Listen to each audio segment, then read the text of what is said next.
Bien, bueno, les damos la bienvenida a quienes se suman en esta conferencia.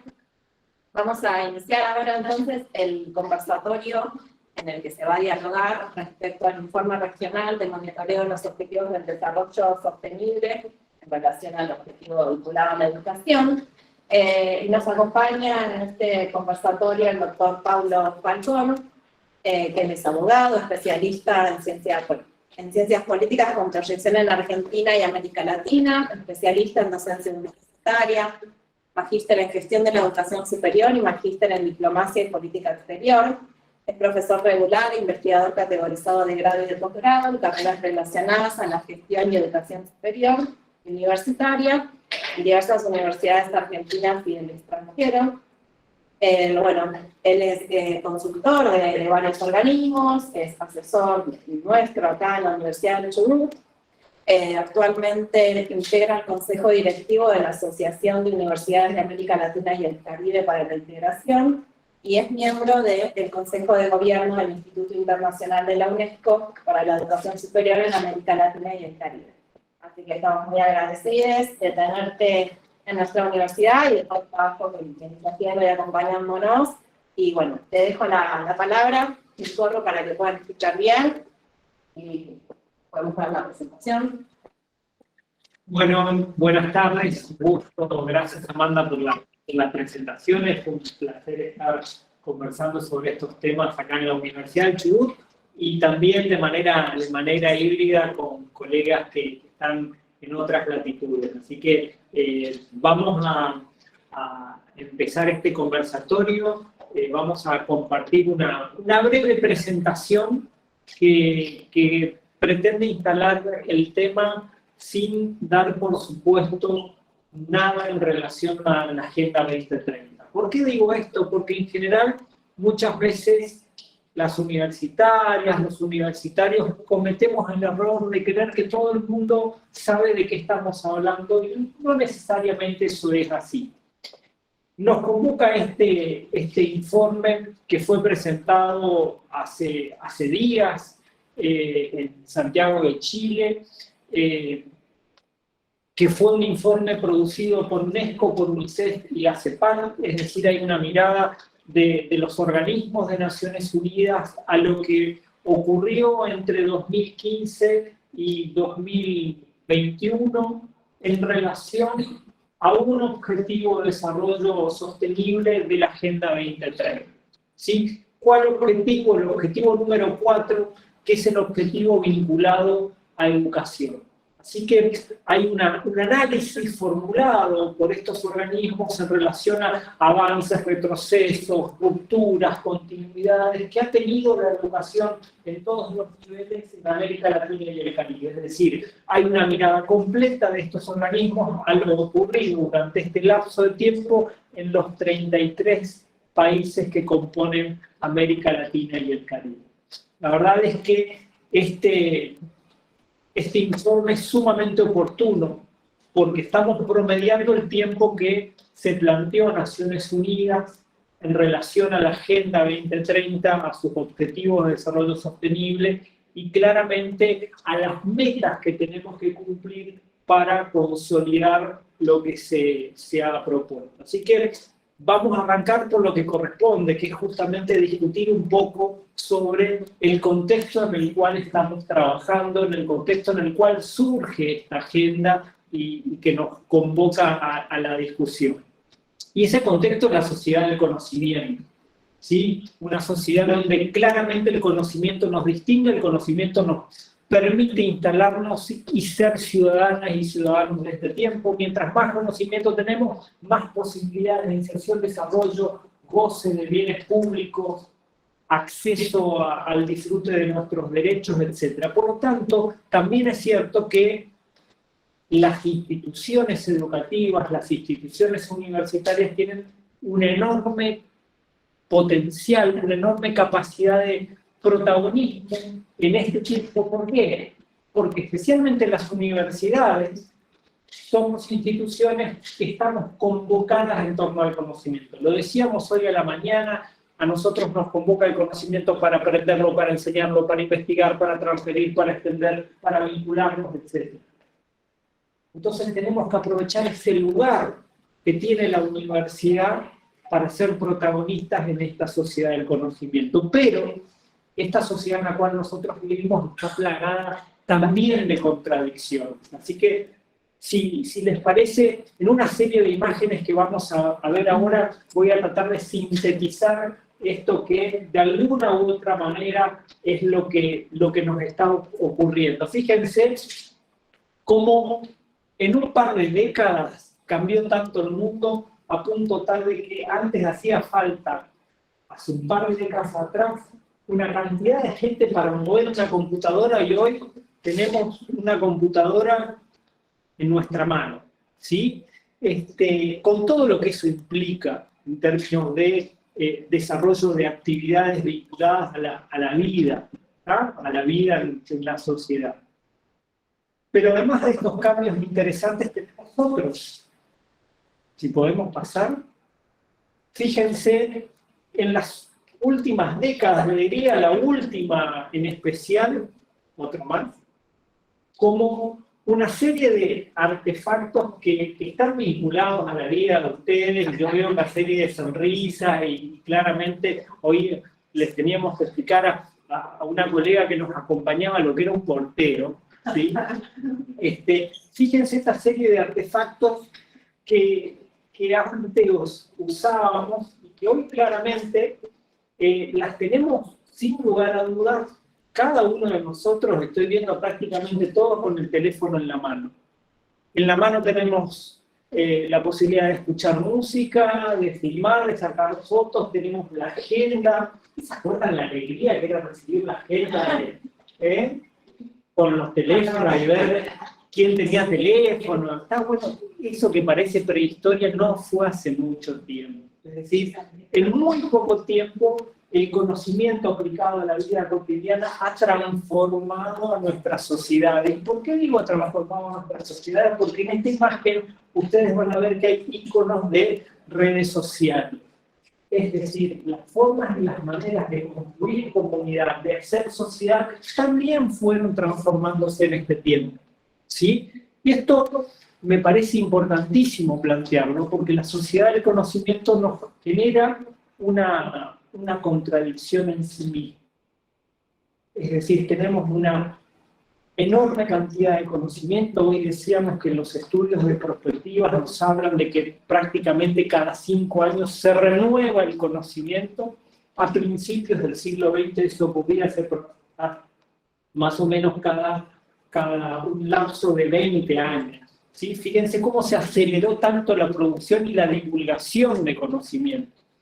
Y eso, por otro lado, trajo aparejado una serie de situaciones sociales y mundiales que me parece interesante traer a colación.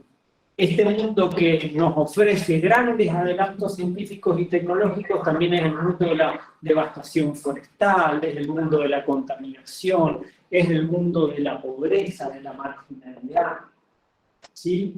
Pero además, Amanda, además es el mundo que tiene este tipo de flagelo.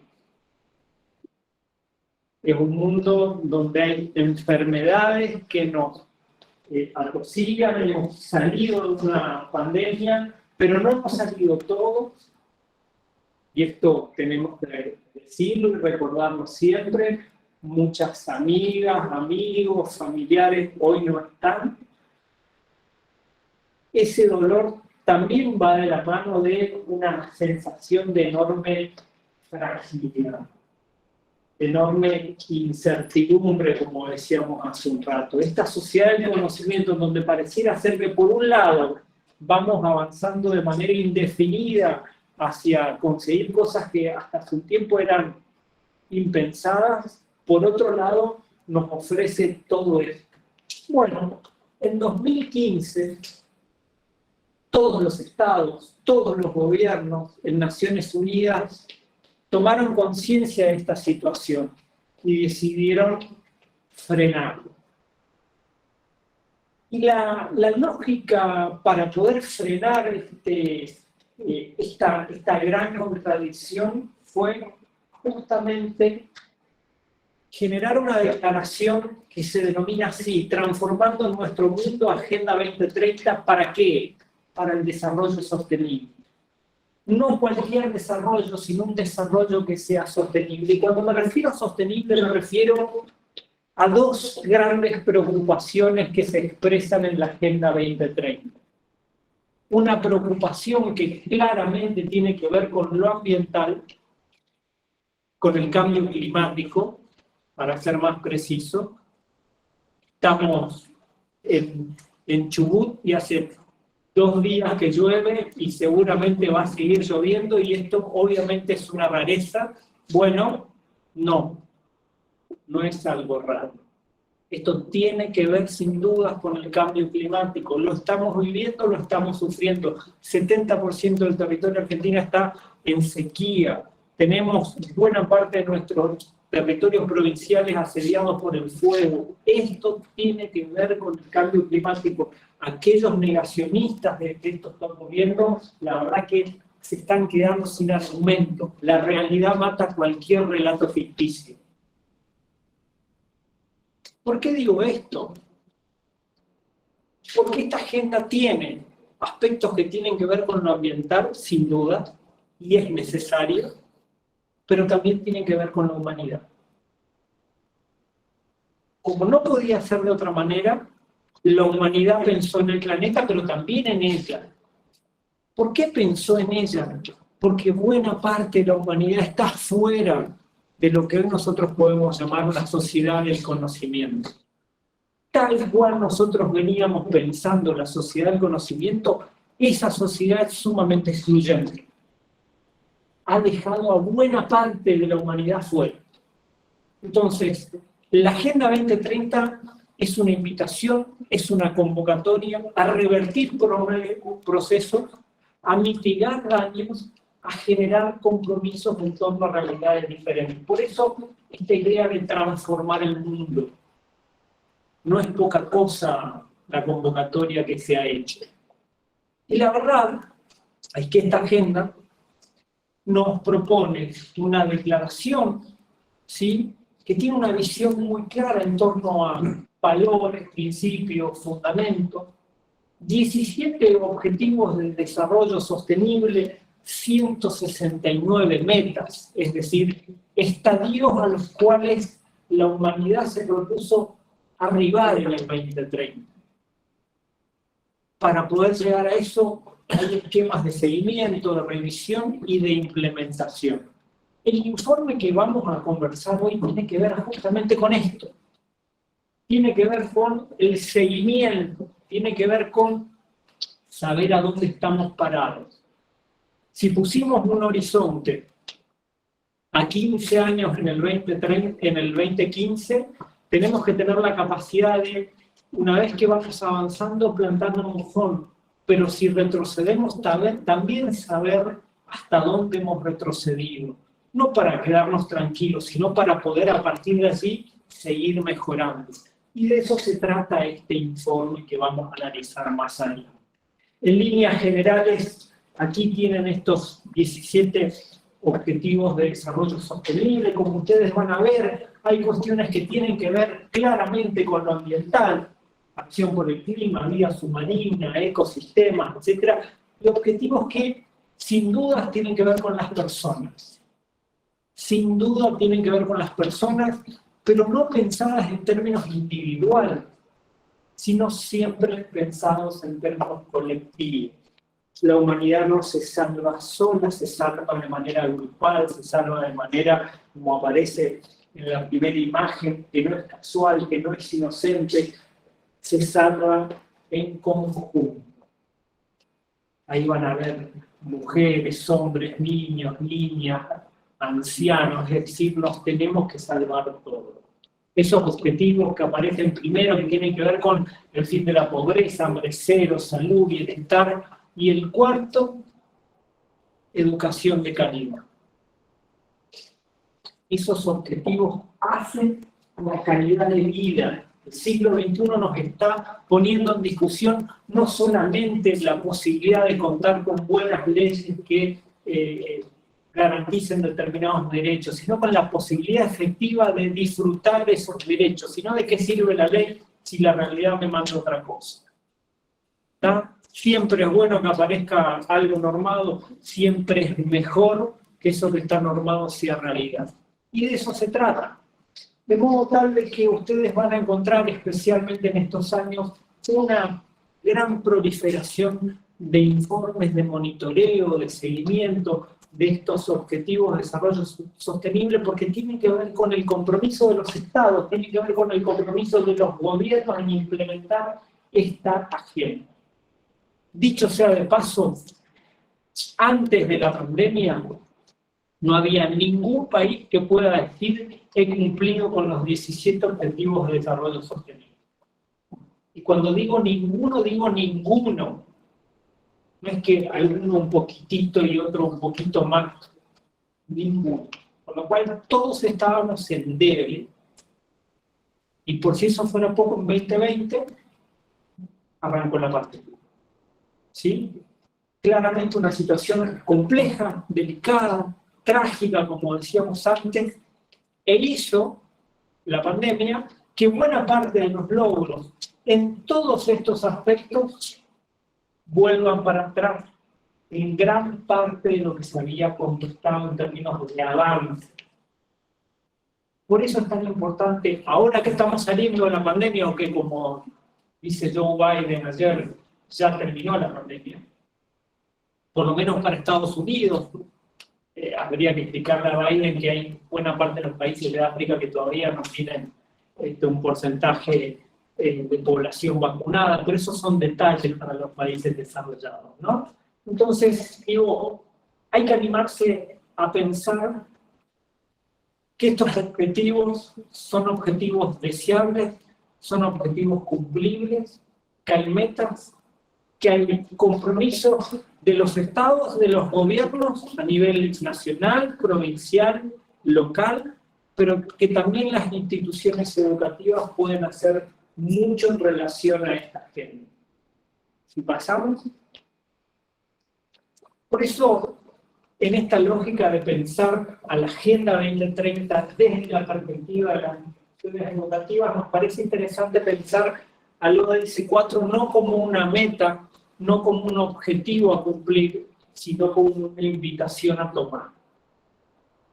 Es decir, yo como institución tengo que pensar a la agenda con un punto de partida. ¿Cuál es mi punto de partida? El ODS 4, que claramente no es solamente educación de calidad.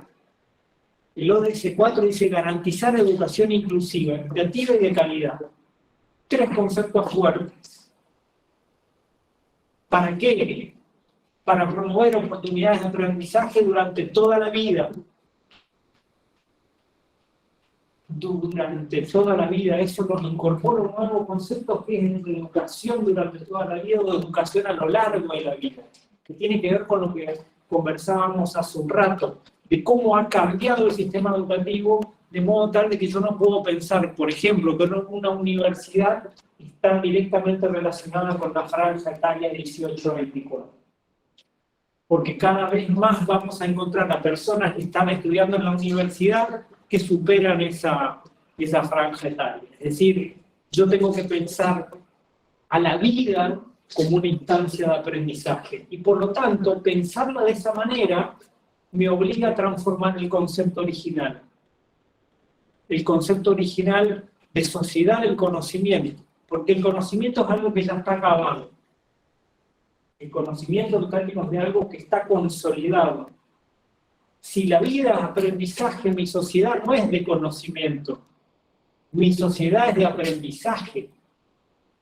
Y eso me cambia no solamente el concepto que me convoca, sino que además también me invierte roles.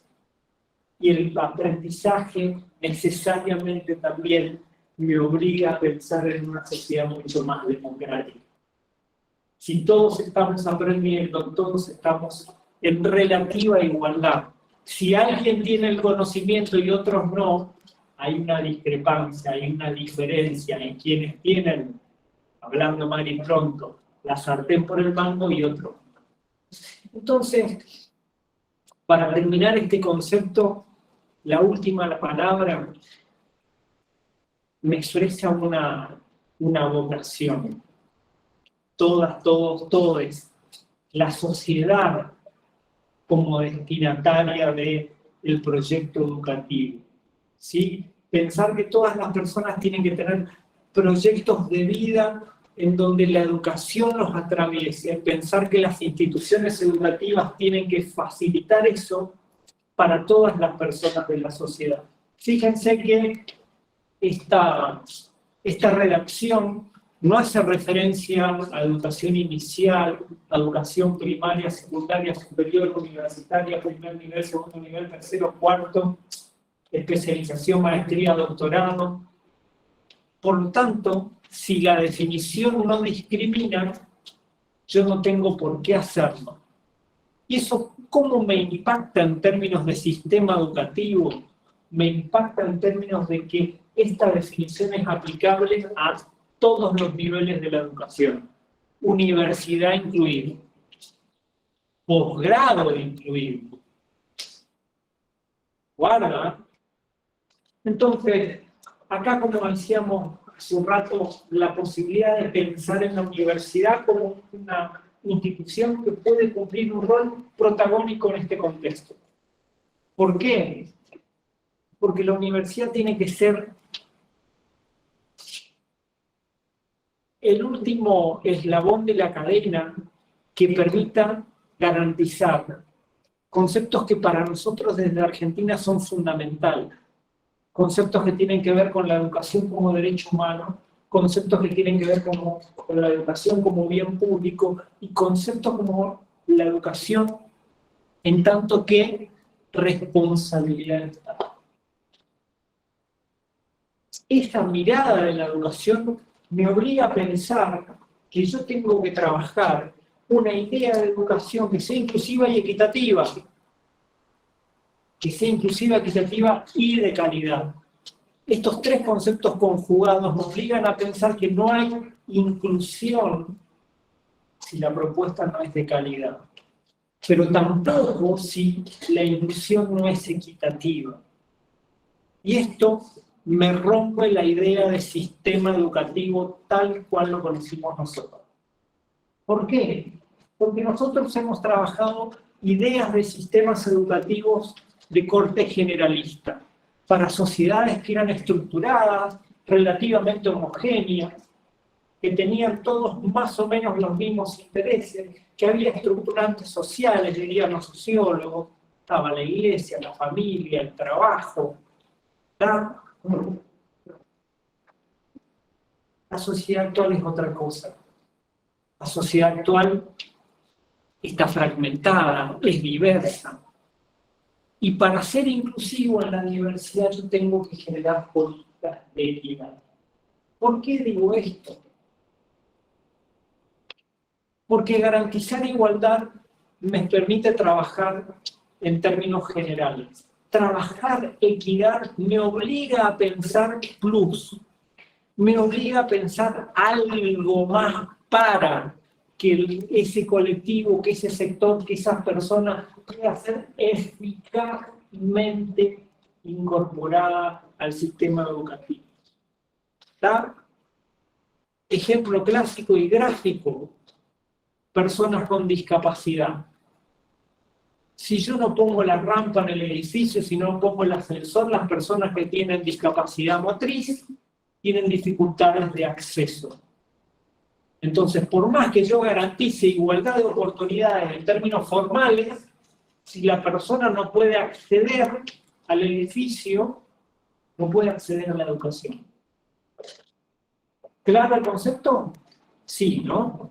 Bueno, pensemos que la sociedad actual tiene otros colectivos que demandan una atención particular para ser eficazmente incorporados. Estoy pensando en cuestiones que tienen que ver con género, cuestiones que tienen que ver con comprender cómo opera la realidad, con comprender cómo opera este concepto de educación a lo largo de la vida.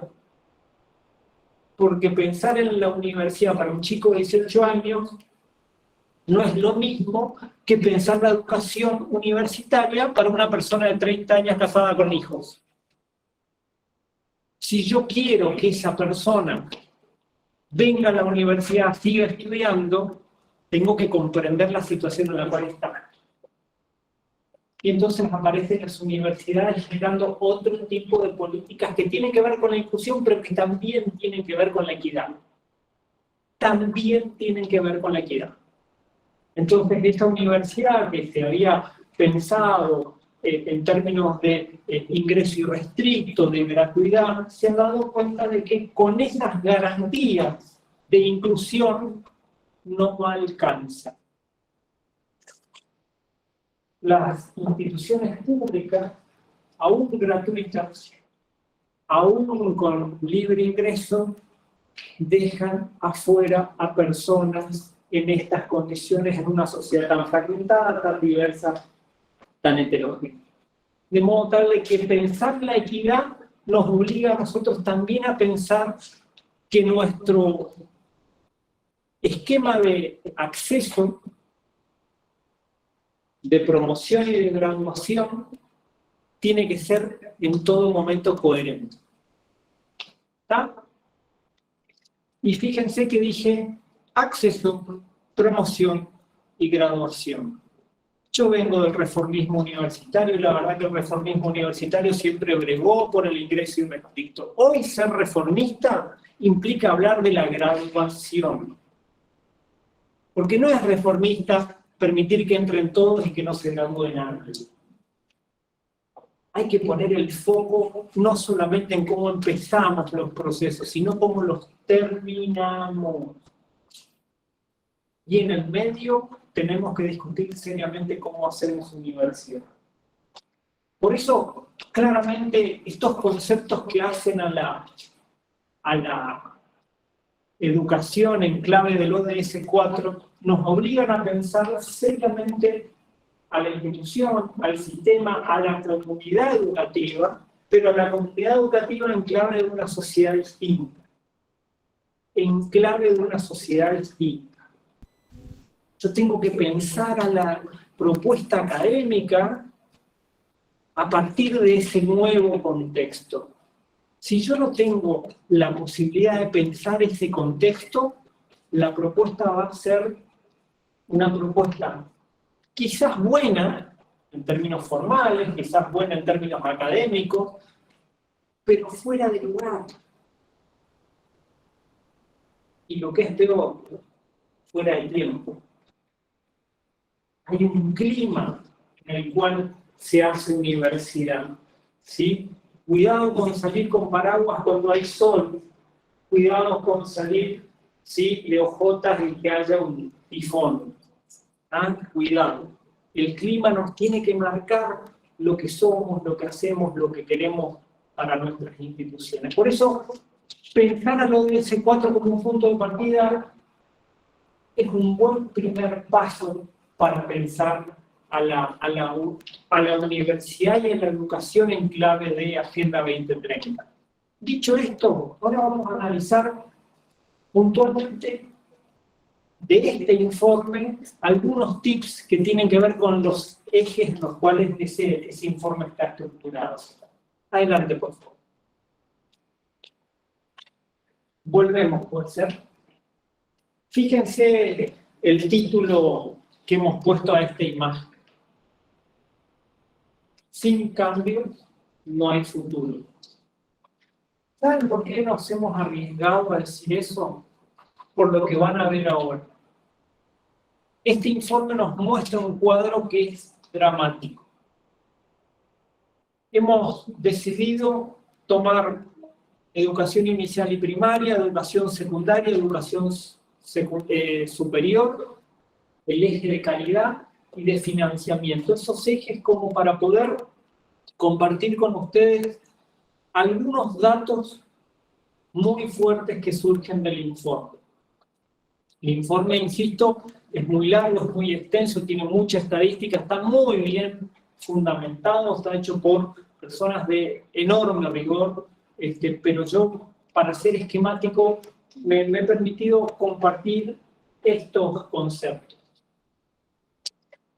Habíamos dicho que este informe es de 2015 al 2021, ¿sí? En este relato ustedes van a encontrar una necesaria bisagra, que es el 2020. Nosotros veníamos ampliando cobertura, ampliando retención, ampliando finalidad, ¿sí? En educación inicial y primaria, habíamos ampliado significativamente algunos esquemas, inclusive hasta de calidad. Hemos reducido la tasa de analfabetismo, pero esto sucedió hasta el 2020. Lo bueno que habíamos progresado hasta ese momento se vino abajo con la pandemia. Los datos que reflejan 2020 y 2021 son dramáticos. Los invito a que vean el informe como para que vean los números, los datos duros de cómo el progreso que veníamos teniendo se estanca y se cae. ¿Esto qué requiere? Político. ¿Qué requiere? Inversión. Requiere rigurosidad y sustentabilidad en el tiempo. Digo, si uno de los primeros programas que se discontinúan en términos presupuestarios es el de reinserción de los chicos que quedaron fuera de la escuela durante la pandemia, tenemos un problema conceptual grave. La educación en la Argentina es una tragedia. Argentina no escapa a los datos del resto de la región.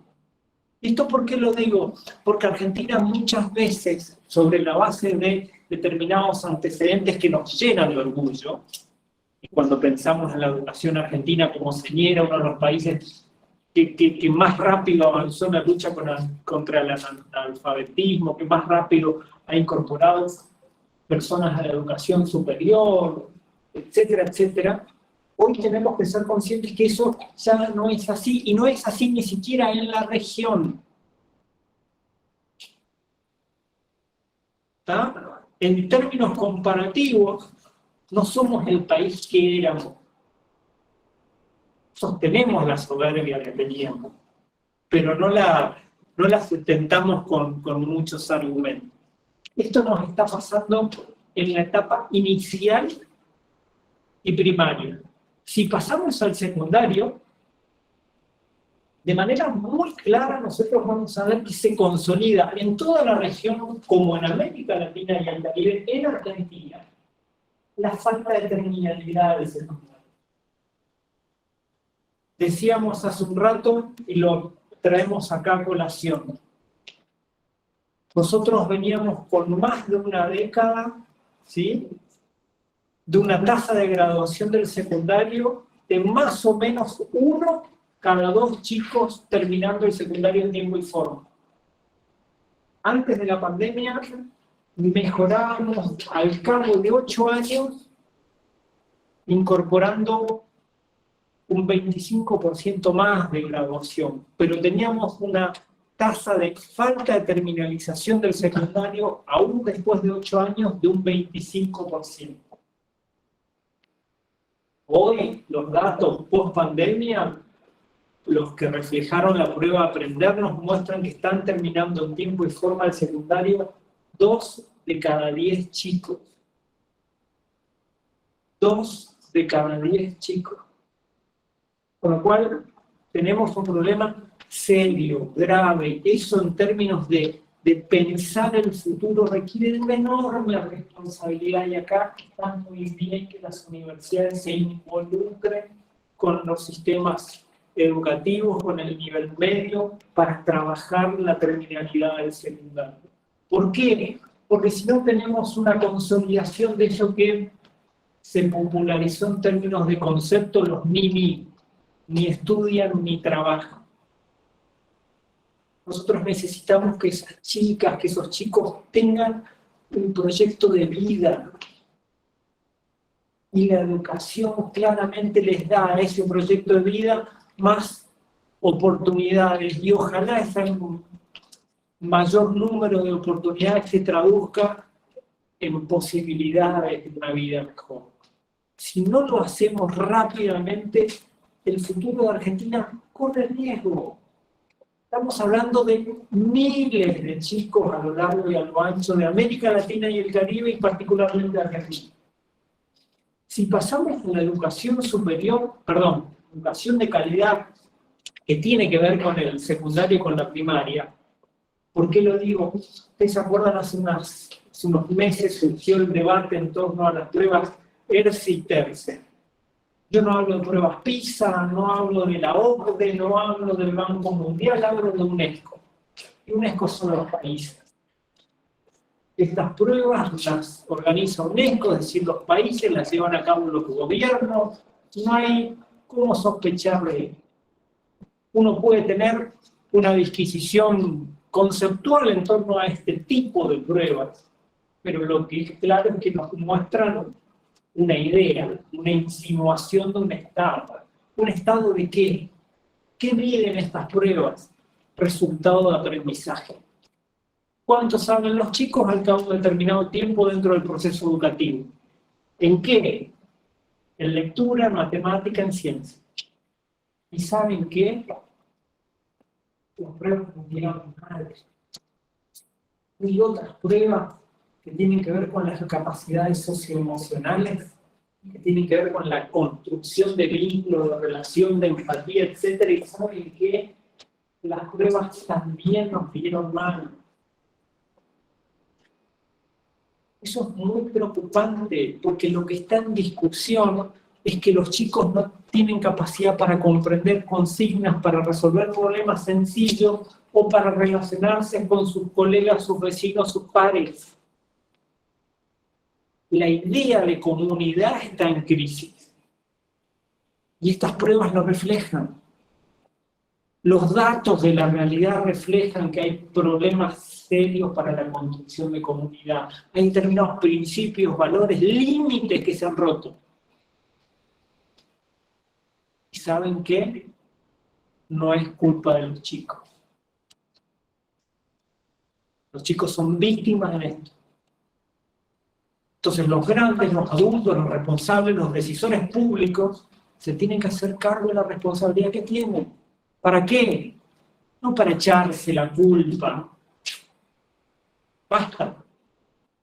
Ya son culpables. Llega un momento en donde hay que animarse a, después de que eso sucede, a cambiar. Si no es urgente el cambio, si no es rápido el cambio, insisto, esto es peligro de futuro. En materia de educación superior tenemos más o menos lo mismo. ¿En qué sentido? En esta lógica de avanzamos hasta el 2019 y hemos tenido un corte en el 2020. La excepción en relación a lo que ocurre con los otros sistemas, o mejor dicho, con los otros niveles educativos, tiene que ver con el desarrollo de la educación a distancia.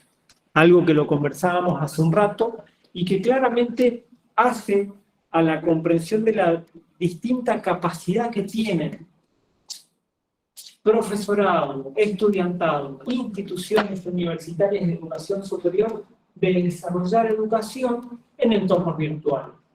No es lo mismo trabajar con niñas, niños, adolescentes que trabajar con adultos. Hay otra independencia, otra capacidad de decisiones, otra autonomía para tomar decisiones. Y eso obviamente repercutió en la posibilidad de que en algunos sistemas, no en todos, muy pocos ellos, avance el crecimiento de la matrícula. Por ejemplo, en el caso de Argentina, 5% creció durante la pandemia. Ese 5% creció básicamente en educación a distancia. Muchas instituciones que venían desarrollando educación a distancia antes de la pandemia fueron las que más matrícula incrementaron. ¿Por qué? Porque claramente el estudiantado prefiere una institución con antecedentes en educación a distancia. ¿Está? Pero en general todas hemos asistido a un proceso en donde hemos recuperado estudiantes, hemos avanzado en la graduación, etcétera, justamente por este esquema. Pero hay un tema que sin duda nos lleva a pensar y a pensarnos en clave de educación pública, en términos de las responsabilidades públicas y las capacidades públicas. Cuando uno trabaja esa ampliación de cobertura y lo cruza contra dato poblacional en materia de educación superior, tomamos nota de un dato. La educación superior en América Latina y el Caribe sigue siendo para sectores privilegiados.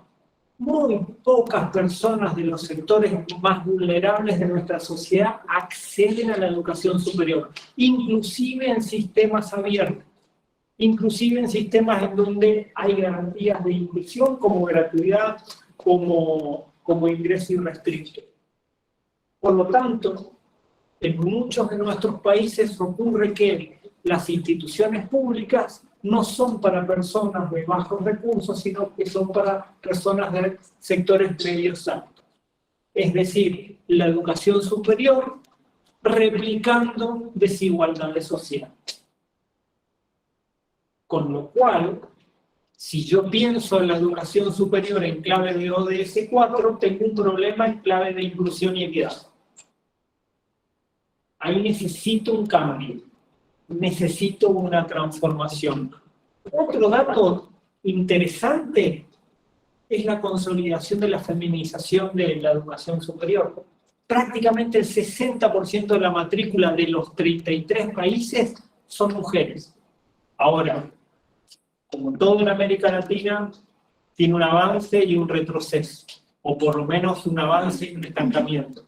El techo de cristal. Son más mujeres estudiando, más mujeres enseñando, más mujeres graduándose, pero quienes gobiernan las instituciones son hombres. Cuando analizo los ministerios de educación de los 33 países, eso se ve de manera manifiesta. Cuando analizo los líderes de los procesos educativos en términos de gremio, sindicato, confederación, docente, no docente, profesional, estudiantil, voy a encontrar en general también ese techo de cristal. Por lo tanto, ese techo de cristal me refleja una cultura que hay que animarse a transformar. Y eso tiene que ver con la lógica de inclusión, pero también de equidad. No solamente en términos de acceso, no solamente en términos de estudios, sino también de docencia, de gobierno, de autoridad, etc. Y sin lugar a dudas, esta lógica de pensar el techo de cristal me obliga a pensar sistemas. Esto no lo va a resolver una institución. Esto se resuelve en términos culturales. Y los sistemas son reflejos de las culturas educativas de nuestros pueblos. Entonces ahí hay bastante que trabajar. En el último slide vinculado al informe, hemos dejado el apartado vinculado al financiamiento. No porque uno deje para el final lo menos importante, sino porque justamente tiene una incidencia con todo lo anterior. Recién lo hablábamos, yo quisiera hacer mucho más de lo que hago, pero no tengo cómo. ¿Sí? La cosa de la sábana corta, o me tapo el pie o me tapo el pecho. Bueno, en nuestros sistemas claramente eso está ocurriendo. ¿Sí? Como dice esta imagen, la política educativa es una variable dependiente de otras políticas. Las crisis institucionales, sociales, económicas y políticas de nuestra región afectan seriamente al funcionamiento, a la organización, pero también al financiamiento de la educación. Estamos en crisis, lo primero que se recorta es la educación. Che, ninguno se nos fue el sueldo. Pienso en voz alta. Lo primero que hago es sacarle plata a los discapacitados. tengo un problema serio en materia de inclusión. Entonces digo, hay que animarse a pensar cómo recorto la distancia que hay entre discurso y realidad, entre prescripción y realidad, porque el financiamiento ejecutado es la mejor muestra de analizar el lugar que efectivamente tiene la educación en el abanico de las políticas públicas. Y ojo, ¿no? Tomaron nota de lo que dije, presupuesto ejecutado. Porque una cosa es lo que me aprueba la legislatura, una cosa es lo que me aprueba el Congreso y otra cosa es lo que efectivamente reciben las instituciones. Porque una cosa en procesos de inflación como los que vive Argentina, Venezuela, otros países de la región, es un presupuesto pensado en septiembre, octubre de un año para ser ejecutado 12, 13 meses después. A una inflación de 7 puntos mensuales, 100 pesos de hoy, dentro de 13 meses, ¿qué precio o qué implicancia económica real va a tener? ¿Sí? Entonces, ahí hay que animarse a pensar también en términos de rigurosidad. Cuando uno analiza el presupuesto, y lo hablábamos, trabajar presupuestos a moneda constante, presupuesto a valor en relación a capacidad adquisitiva, valor de la moneda en relación a inflación y también devaluación, una serie de datos, de condimentos que hacen a que yo tenga una mirada un poco más abarcativa de la cuestión presupuestaria. Yo sé que por ahí, para muchos integrantes de la comunidad educativa, de la comunidad universitaria, hablar de presupuesto en general se reduce a más o menos. Bueno, sepamos que también dentro de ese más presupuesto también hay otras variables a tener en cuenta. Siempre es mejor que nosotros estemos dentro de esa mitad de países que no ha reducido el presupuesto. Pero tenemos que saber que en la región, durante este proceso, la mitad de los países redujo el presupuesto educativo en términos nominales. Es decir, antes gastaban 10, ahora gastaban 8. Así de simple. Sí, ¿Eso lo aumentaron la salud por la pandemia o qué pasó? Depende del país. Tenemos que tener en cuenta que los presupuestos se arman en función de los ingresos y egresos del Estado. Muchos de nuestros países, por las políticas aplicadas a partir de la pandemia, tuvieron restricciones sanitarias enormes que hicieron que el Estado recaude menos. Quizás proporcionalmente sea lo mismo, pero nominalmente menos. Y acá me un agravante. La sociedad siguió creciendo. Entonces, si yo gasto menos para una sociedad que tiene mayor demanda, no solamente gasto menos, sino que gasto mucho menos. No es lo mismo atender en el 2019 a X cantidad de estudiantes que en el 2020 a X cantidad más el número de estudiantes que se sumó ese año. ¿Sí? Nosotros somos una sociedad que sigue creciendo en términos de natalidad. No somos Europa, que tienen un problema de cerrar escuelas porque hay menor demanda. América Latina y el Caribe tiene realidades distintas. ¿Sí? Hay jurisdicciones en la Argentina que, aunque tengan problemas, siguen creciendo en términos de demanda. Y el Estado tiene que garantizar esa responsabilidad. Entonces, ahí hay una necesidad de pensar estratégicamente. Yo tengo que saber dónde va a estar la mayor demanda para poder trabajar en atender esa demanda y para poder dar resultados. Trabajar presupuesto, trabajar financiamiento en clave de Agenda 2030 me obliga también a pensar saliendo del molde clásico de la capacidad estatal o la capacidad pública en clave de demanda social. La Agenda 2030 me incorpora una perspectiva distinta. me obliga a pensar también en términos de compromiso asumido. Y acá los países de América Latina y el Caribe tienen un problema en términos de su gobernanza, o, para ser más justos, de su clase dirigente. La incapacidad de buena parte de la clase dirigente de cumplir con los compromisos asumidos. Así de simple. Si yo prometo hambre cero y no cumplo hambre cero, incumplo mi palabra. Si yo prometo asado y no cumplo con el asado, incumplo mi palabra. Tenemos un problema en términos de cumplimiento de la palabra empeñada, cumplimiento de los compromisos asumidos, cumplimiento de la ley que apruebo, presupuesto como ley de leyes, Agenda 2030 como compromiso asumido internacionalmente.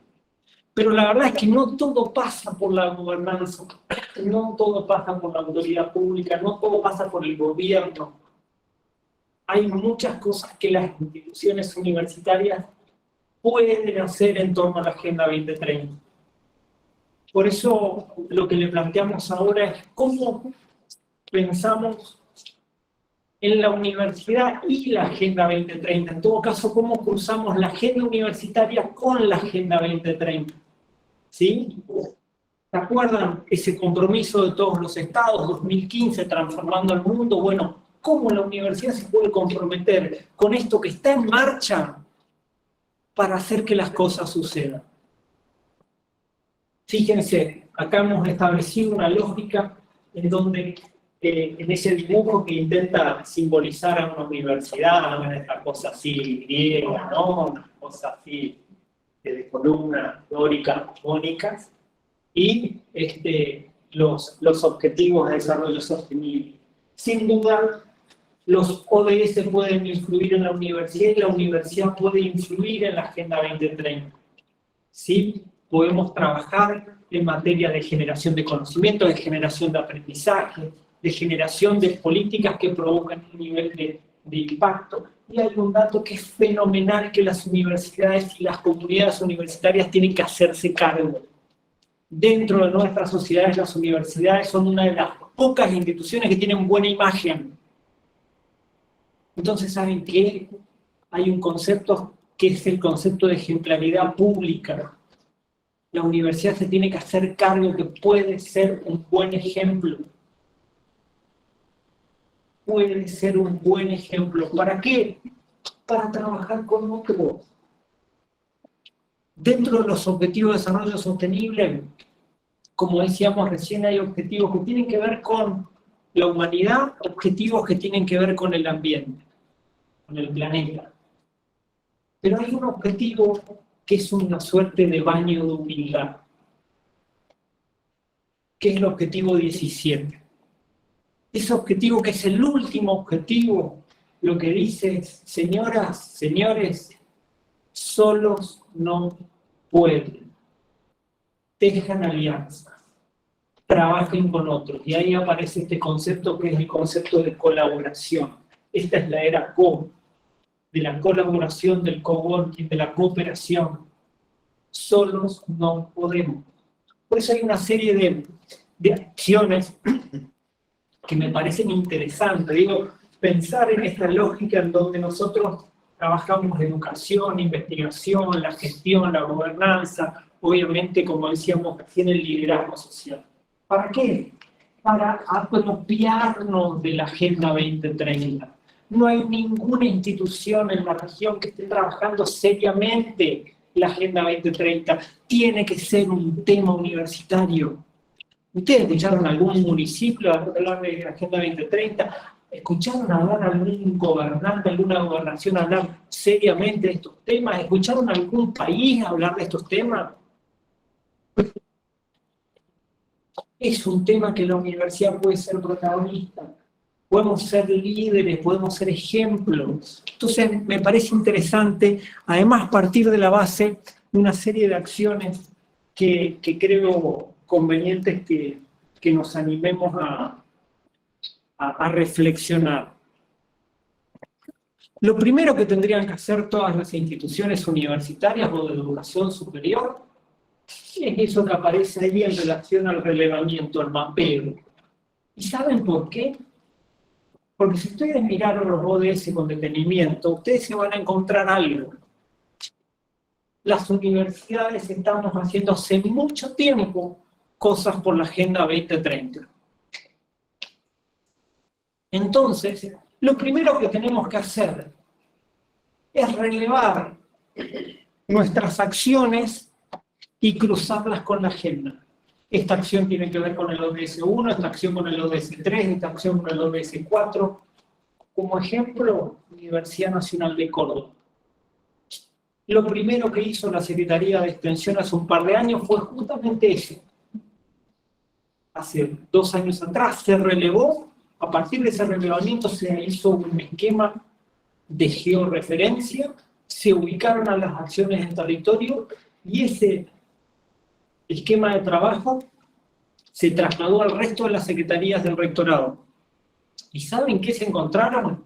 Que la Universidad Nacional de Córdoba, aún sin pensarlo, consciente o inconscientemente, estaba haciendo mucho por los ODS de la Agenda 2030.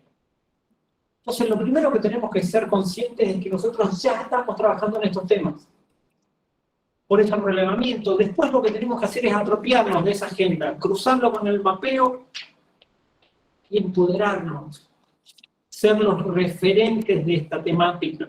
Ser los referentes para liderar, ser los referentes para ser ejemplo, ser los referentes para llevar adelante con otras instituciones, especialmente internacionales, este tipo de actividades en nuestra zona de influencia. Y por eso también acá es importante pensarnos en clave estratégica. Por lo menos al 2030. Ahí no aparece estrategia, pero ¿saben qué? Aparecen prioridades. ¿Y por qué yo hablo de prioridades en la filmina y digo estrategia en la locución? Porque tener una estrategia implica básicamente definir prioridades. Yo tengo que tener la posibilidad de que una vez que yo realizo eso, avanzo en la incorporación, en la implementación de políticas, de acciones que tengan que ver con la Agenda 2030 y su progreso. Y una vez que eso sucede, como todo que tiene que hacer la universidad, en términos de planificación ordenada, seria y rigurosa, monitoreable. ¿Por qué? Porque si yo no monitoreo, si no le hago el seguimiento, las cosas se relajan. Y la verdad es que nosotros necesitamos ser muy conscientes que el horizonte 2030 es un horizonte temporal largo. Por lo tanto, la inteligencia está en el sostenimiento de la acción. En el sostenimiento de la acción.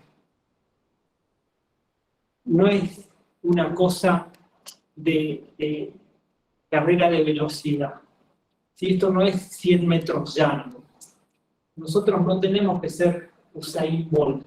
Tenemos que ser como el keniata que ganó la maratón de Buenos Aires, los 42 kilómetros, 195 metros ahí en Buenos Aires.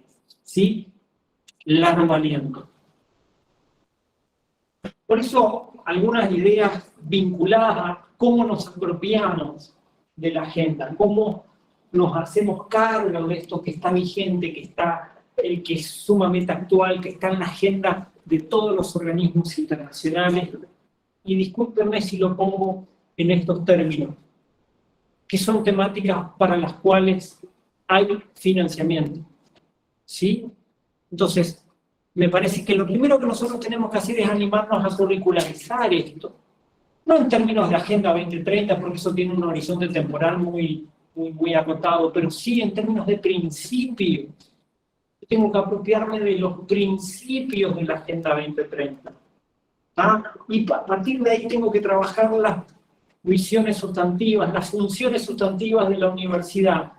Academia, investigación, extensión, internacionalización y obviamente también gobierno. Obviamente también gobierno. Digo, yo tengo que animarme a pensar en muchos esquemas que tienen que ver con la Agenda 30 y que tienen que ver con decisiones cotidianas. Esto no es muy ambiental, no es eco-friendly. ¿Sí? Digo, son decisiones pequeñas, pero que claramente, ¿sí?, tienen que ver con hacernos cargo de que estas cosas realmente son importantes. ¿Sí? Pensar que cuando hago una actividad y hago un coffee break, pienso en el uso de vasos que no sean un agente contaminante para el ambiente, tiene que ver con tener incorporadas determinadas pautas o, como decíamos recién también, principios ordenadores de la agenda. ¿Y esto por qué? Básicamente por esta lógica que planteamos en la última imagen. ¿Está? La universidad como factor de cambio de la sociedad, los ODS incluyendo a la universidad, y esto tiene que ser un círculo virtuoso. El día de mañana, cuando cumplamos la agenda, que seguramente al paso que vamos no va a ser en el 2030, nosotros vamos a tener una mejor comunidad educativa, una mejor comunidad universitaria, una mejor institución y ojalá una mejor sociedad. Y ya con esto terminamos. Bueno.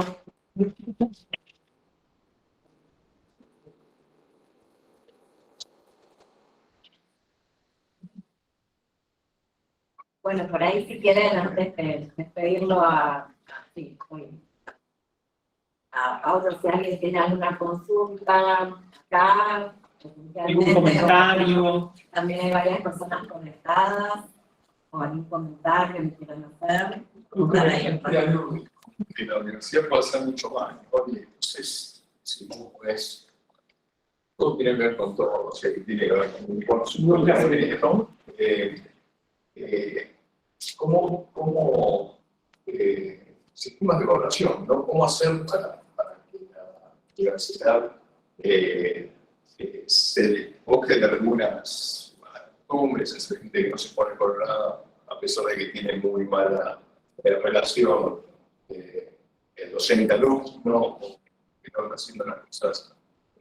¿Cómo es que el STEAM, por ejemplo, es eficiente en cuanto a remover esas cosas o en realidad no? Yo creo que nosotros tenemos que ser más humildes. Yo no tengo que esperar que el otro cambie para que yo cambie, sino que tengo que ser agente promotor de esa transformación. Entonces, hay cosas que yo puedo ir haciendo desde mi microactividad, desde mi cátedra, desde mi laboratorio, desde la organización del trabajo en la oficina. Obviamente, eso es mejor si es sistemático, si hay políticas de la universidad, de la institución para llevar adelante algunos mecanismos que me garanticen, algunas políticas que tienen que ver con lo ambiental, que tienen que ver con el impacto en inclusión, equidad, calidad, oportunidad de aprendizaje, la vida, universalización de la educación, etc. Pero me parece interesante animarnos, en primer lugar, a hacer ese relevamiento, para tomar nota de que nosotros ya estamos haciendo cosas que impactan en la gente. Y lo segundo, como vos bien decías, es que podemos hacer mucho más. Lo más simpático de todo esto, si cabe el concepto de simpático, es que podemos hacer mucho más sin mucho esfuerzo humano. ¿Verdad?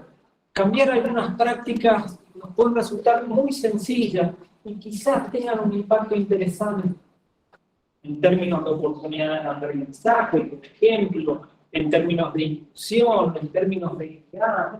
Quizás no sea tan difícil como uno lo puede llegar a pensar. Lo que también me parece importante es esto de que la universidad baje de esa torre de marfil, se piense en diálogo horizontal con otras instituciones, se dé cuenta de que hay cosas que la universidad puede hacer que pueden tener un impacto, pero que sin duda, si se trabaja con otras instituciones, con otros actores, ese impacto puede ser mayor. Entonces ahí hay que tener la capacidad de trabajar con el otro. Yo creo que eso, Paulo, sumaría en ese otro, fundamentalmente tener en cuenta a otras universidades, ¿no?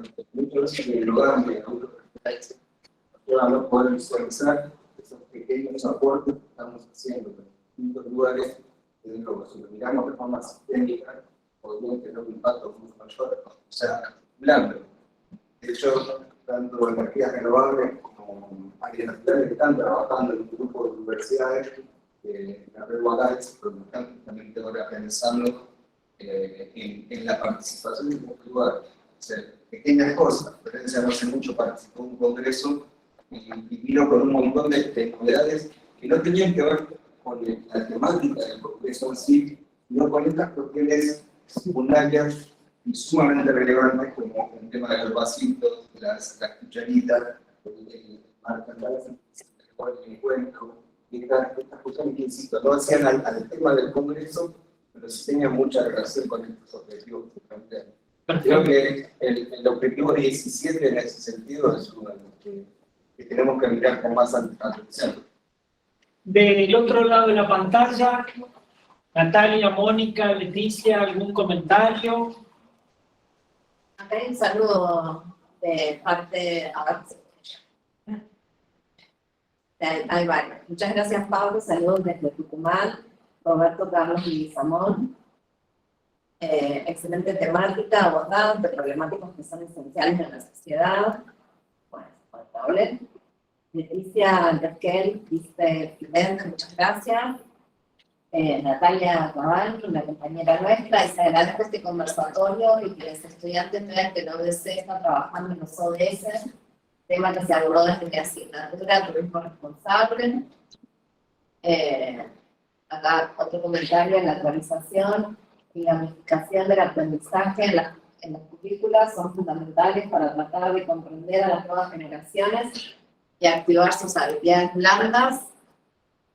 Saludos de redes. Y está muy bien, está muy bien. Claro. Muchas gracias por los comentarios. Es importante saber conjugar la lógica en la hibridez, en la participación entre la presencialidad física y la presencialidad virtual. Así que muchas gracias y la verdad que estas son nuevas formas en las que todos estamos aprendiendo. ¿Algún otro comentario? Sí, ¿cómo no? Un poco, ya no lo que he comentado, creo que compartimos. De hecho, hemos estado trabajando y otro grupo de docentes en unos proyectos en torno al ODS, y una de las cuestiones que charlábamos en las reuniones que teníamos era el mapeo, monitoreo previo, porque muchas veces sin saber, en esto tiene mucha relevancia todo lo que sucede de extensión, de investigación, que está bastante joven, pero sí hay mucho trabajado con las compañeras y los compañeros de investigación, sin saberlo, los ODS los atraviesan, ¿no? Entonces, una de las primeras escalones que en esta mirada de proyectarnos, en profundizar en ODS en nuestra universidad, es ver qué es lo que llevamos haciendo, sin saber, ¿sí? Ponerlo a la luz, digamos, ponerlo un poquito de luz. O sabiendo, pero sin relación con la gente, ¿no? Exacto. Y después esto otro de retomar que muchas veces son pequeñas acciones que nos ponen a cada uno que va más allá de un presupuesto, ¿no? Que podríamos aplicar desde nuestras propias prácticas, desde nuestros pasos curriculares, que eso me parece que es fundamental, ¿no? Y en cada una de las áreas. Y sí es cierto que es importante contar con presupuesto, porque es lo que nos permite ir hacia el detalle, que es lo que vemos. O tal vez acostumbrarnos a la posibilidad que se puede usar un vaso que tal vez después se puede lavar, ¿no? Sin necesidad de... Sí. Digo, quizás uno tiene que pensar el presupuesto no necesariamente en términos de ampliación, pero sí de cambio redireccionamiento, es decir, no compro vasos de plástico descartables, sino que compro vasos reutilizables. Digo, quizás una pequeña inversión mayor, pero va a ser una sola vez y el ambiente agradecido. Y después un poco ir hacia lo que mencionaban de la sociedad del conocimiento, ¿no? De este cambio que nos debemos, que es un paradigma nuevo, donde nos tenemos que parar hacia una sociedad que aprende. Y me parece que eso es una deuda que tenemos no solamente como universidad, sino como sociedad, de vernos desde otro lugar, de que siempre estamos aprendiendo y que no hay un otro superior, sino que aprendemos los unos de los otros. Eso me parece que es fundamental, porque hay que romper muchos muros. En ese sentido, O muchos algoritmos, no tanto muros, ¿no?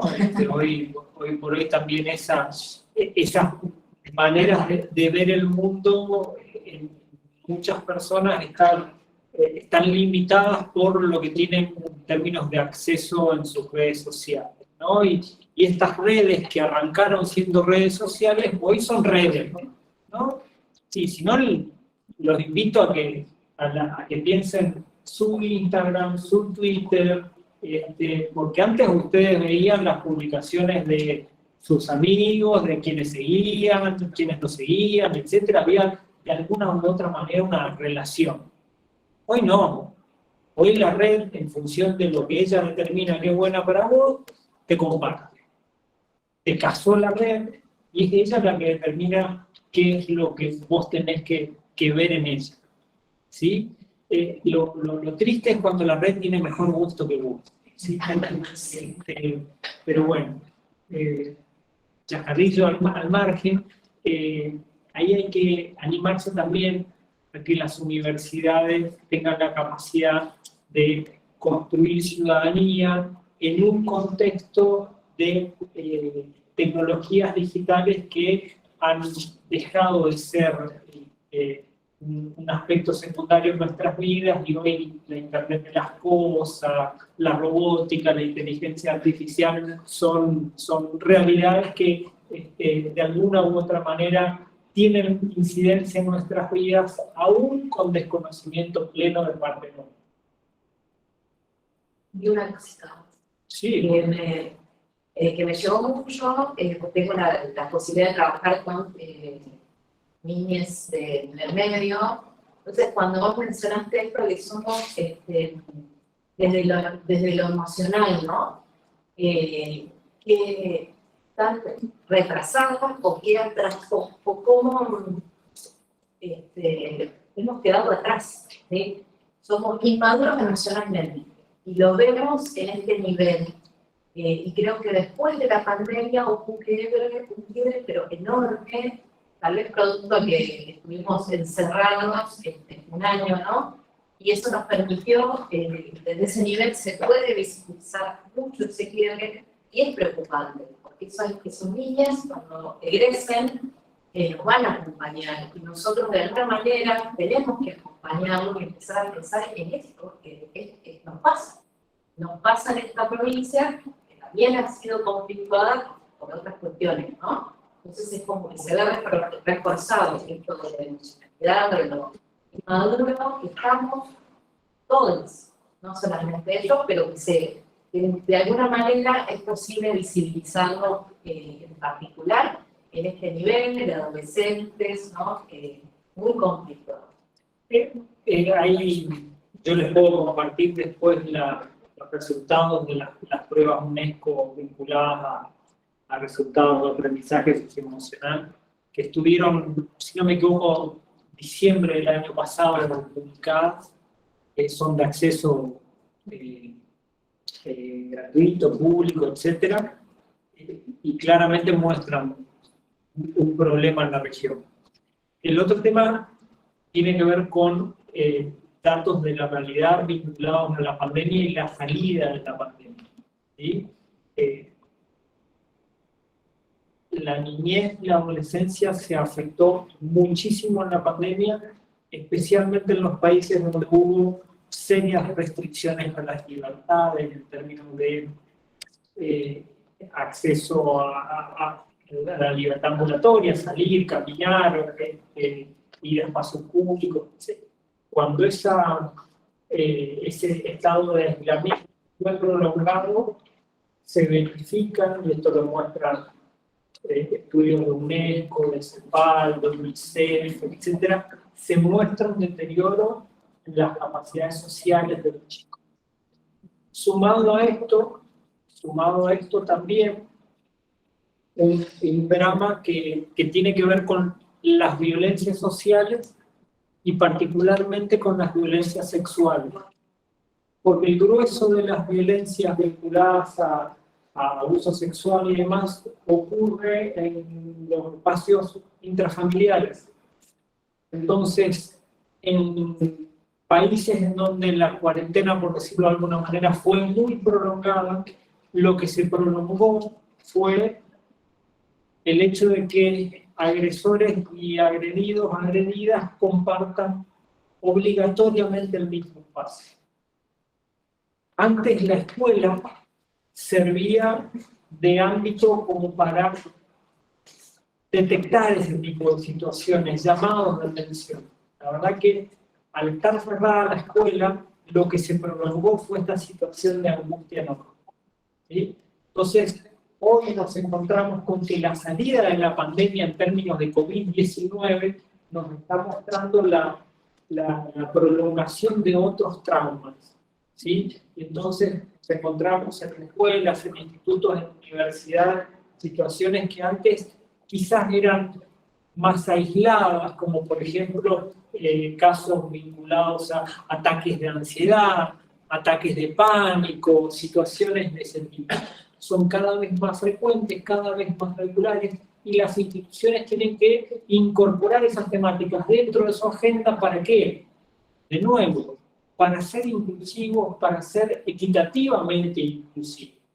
Porque esas son realidades con las que tenemos que trabajar. Digo, es así, eso está ocurriendo ahora.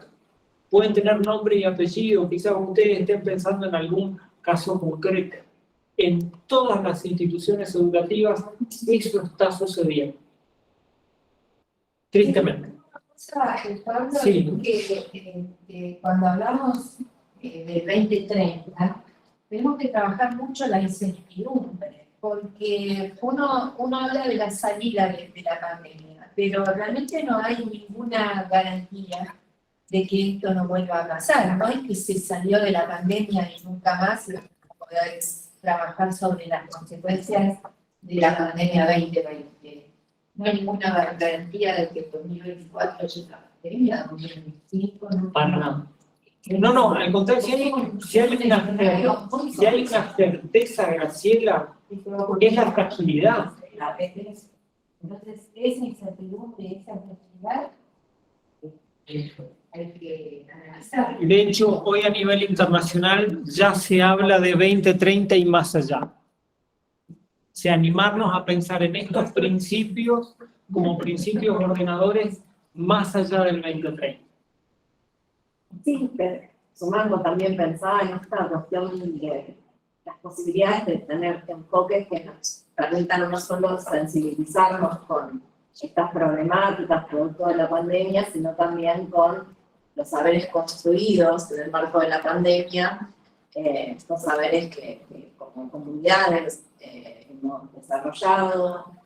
Bueno, nosotros hemos hecho varias investigaciones en la universidad y estamos haciendo ahora una... Tiene que ver con el comentario que está en pantalla, de cómo trabajamos estos temas con la investigación y cómo aprovechamos esos conocimientos que generamos de la investigación. Sí.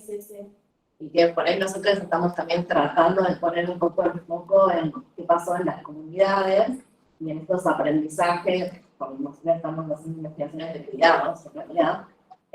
Si bien se presentan todas estas problemáticas, también se presentan formas de cuidado y organizaciones de las lógicas, de cómo pensamos al otro, de qué pasa al otro y qué hacemos en relación a eso, que quizás también son novedosas, o no sé si novedosas porque las comunidades siempre se cuidan entre sí mismas, pero sino que ahora también estamos pudiendo aprender un poco cómo se la universidad también es una comunidad, también, bueno, lo charlamos, ¿no? También pasan cosas en el aula, empiezan a surgir estas preguntas, estas incertidumbres, los malestares objetivos. También es interesante poder pensar en términos de cuidado y de acompañamiento, son nuestras instituciones de estudiantes y docentes, ¿no? Que todos fuimos atravesados por la pandemia. Sí, estudiantes, docentes, no Sí, la docentes, egresados, sí, sí, sí. Eso vuelvo a la página. Eso es el look. Ahí va. Bueno, Para que entiendan el chascarrillo las personas que están en pantalla, venimos de un día largo, de varias reuniones y demás, entonces ahí hay comentarios que tienen que ver con reuniones anteriores. Bueno, estamos bien. Último aplauso para Pablo y a los responsables.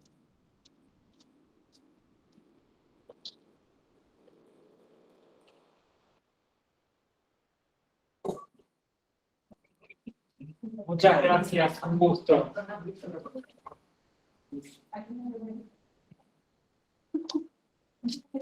Te veía con el mate. yo